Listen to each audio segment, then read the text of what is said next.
पूरा टॉपिक इसी में आपको। कहानी है जयशंकर की एससीओ यात्रा और भारत पाक संबंधों की संभावनाएं। एक समय की बात है जब दुनिया में कुछ देशों ने मिलकर एक संगठन बनाया जिसे एससीओ यानी शंघाई कोऑपरेशन ऑर्गेनाइजेशन कहा गया।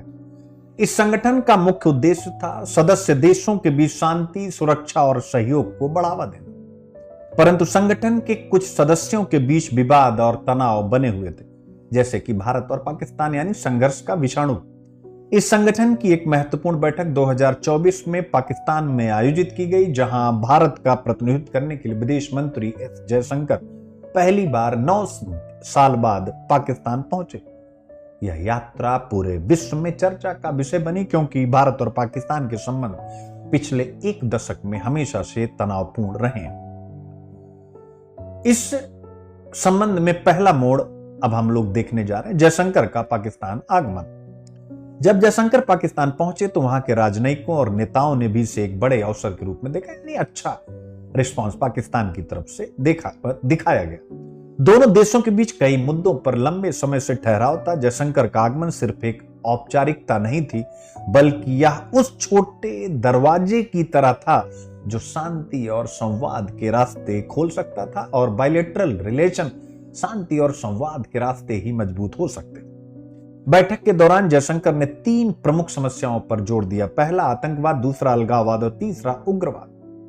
उन्होंने स्पष्ट रूप से कहा, जब तक इन समस्याओं का समाधान नहीं होता तब तक देशों के बीच व्यापार हो, ऊर्जा हो और कनेक्टिविटी हो, ऐसे मुद्दों पर क्या बात आगे बढ़ सकती है। यह एक परोक्ष संदेश था, इनडायरेक्ट मैसेज था पाकिस्तान के लिए, जो सीमा पार आतंकवाद से जुड़े मुद्दों पर भारत के साथ कहीं ना कहीं तनावपूर्ण संबंध रखता है। तो पहला मोड़ हो गया। दूसरा मोड़ आता है भारत की स्पष्ट विदेश नीति और पाकिस्तान की प्रतिक्रिया। याद रखिएगा, भारत की विदेश नीति। बैठक के दौरान चीन की बेल्ट एंड रोड इनिशिएटिव पर भी चर्चा हुई। यह एक बड़ा इंफ्रास्ट्रक्चर प्रोजेक्ट है जिसका उद्देश्य एशिया और यूरोप को एक विशाल व्यापारिक मार्ग से जोड़ना है। सभी सदस्य देशों ने इसे समर्थन दिया सिवाय भारत के।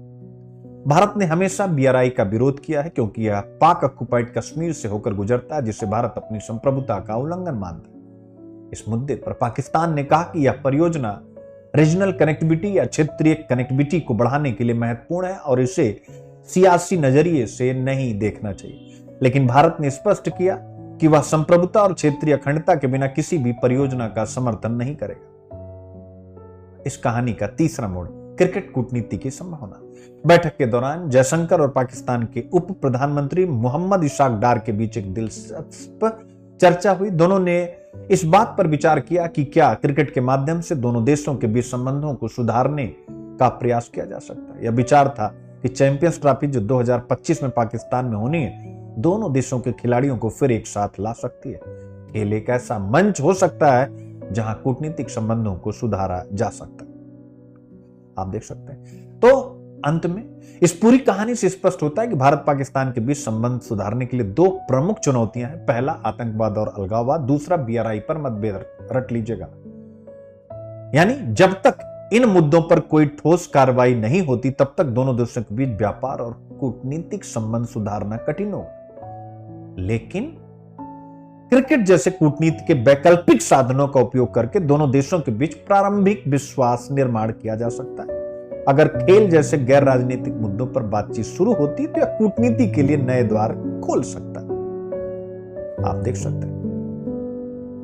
लेकिन एससीओ की भूमिका और भविष्य की संभावनाएं भी इस यात्रा में छुपी हुई थी। जयशंकर की इस यात्रा ने यह संदेश दिया कि भले ही दोनों देशों के बीच गंभीर मतभेद हैं, लेकिन बातचीत और संवाद के माध्यम से समाधान की दिशा में आगे बढ़ने की संभावना